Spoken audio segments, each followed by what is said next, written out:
Hi friends, இப்போ நம்ம என்ன பார்க்க போகிறோம்னா ஹோம்மேட் சோப்பு எப்படி தயாரிக்கலாம் அப்படின்றத நம்ம பார்க்க போகிறோம். இப்போ பார்த்திங்கன்னா நம்ம கடையில் அவ்வளோது காசு கொடுத்து நம்ம வாங்குகிறோம். அதுக்கு நம்ம என்ன பண்ணலாம், வீட்டிலேயே நம்ம ஹோம்மேடாக நம்ம செய்யலாம். அதுக்கு ஃபஸ்ட்டு பார்த்திங்கன்னா கிளிசரின் தான் இம்பார்ட்டன்ட். அது மட்டும்தான் நம்ம காசு கொடுத்து வாங்க போகிறோம். இப்போ பார்த்திங்கன்னா நிறையா ஆன்லைன்லலாம் நிறையா கிளிசரின் கிடைக்கிது. அந்த ஆன்லைன் ஷாப்பிங்கில் கடையிலையும் நீங்கள் வேணால் வாங்கிக்கலாம்.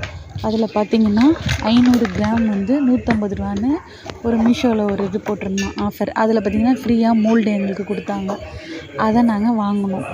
வாங்கிட்டு என்ன பண்ணணும், ஃபஸ்ட்டு அந்த கிளிசரினை வந்து ஒரு பார் மாதிரி இருக்கும். அந்த கிளிசரினை பார்த்திங்கன்னா க்யூப் மாதிரி நல்லா கட் பண்ணி வச்சுட்டு, அதுக்கப்புறம் நம்ம வீட்டில் இருக்கிற தேங்காய் எண்ணெய், நல்லெண்ணெய், விளக்கெண்ணெய், இந்த மாதிரி ஆலிவ் ஆயில் இருந்தால் ஆலிவ் ஆயில் பண்ணிக்கோங்க, ஊற்றிக்கோங்க. அதெல்லாம் எடுத்துக்கிட்டு அதுக்கப்புறம் பார்த்திங்கன்னா விட்டமின் கேப்சூல் கடையில் விற்கும், அது ஒரு இது வாங்கிக்கோங்க. அதுக்கப்புறம் பார்த்திங்கன்னா பூ, ஜாஸ்மின் அது இருந்தால் வச்சுக்கோங்க. அப்புறம் ரோஸ் பெட்டல்ஸ் அதெல்லாம் என்ன பண்ணுறீங்க, நல்லா ட்ரை ஆக்கி ஒரு பாக்ஸில் வச்சுக்கிட்டிங்கன்னா நீங்கள் வந்து ஹோம்மேடாக ரோஸ் டீ போட்டுக்கலாம். இந்தமாரி சோப்பு தயாரிக்கவும் நீங்கள் வச்சுக்கலாம்.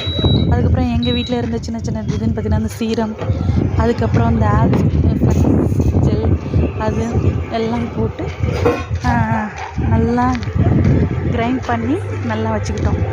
அதுக்கப்புறம் பார்த்திங்கன்னா நம்ம கிளிசரினை வந்து டபுள் பாயிலிங் மெத்தடில் நம்ம பண்ணணும். பார்த்திங்கன்னா கீழே ஒரு சின்ன சட்டி மாதிரி எங்கள் வீட்டில் உள்ளதை வச்சுட்டு இந்தமாரி டபுள் பாயிலிங் மெத்தடில் நம்ம கிளிசரினை வந்து நல்லா லிக்யூடு மாதிரி வர மாதிரி பதத்துக்கு நம்ம வச்சிடணும்.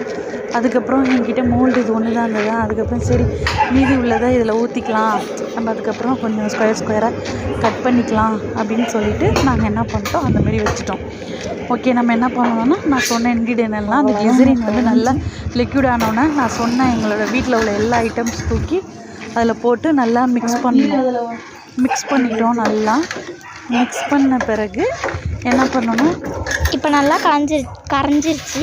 நம்ம அடுத்து பார்ட் 2ல் பார்க்கலாம். நல்லா கரைஞ்சிருச்சு, பார்ட் 2ல் பார்க்கலாம்.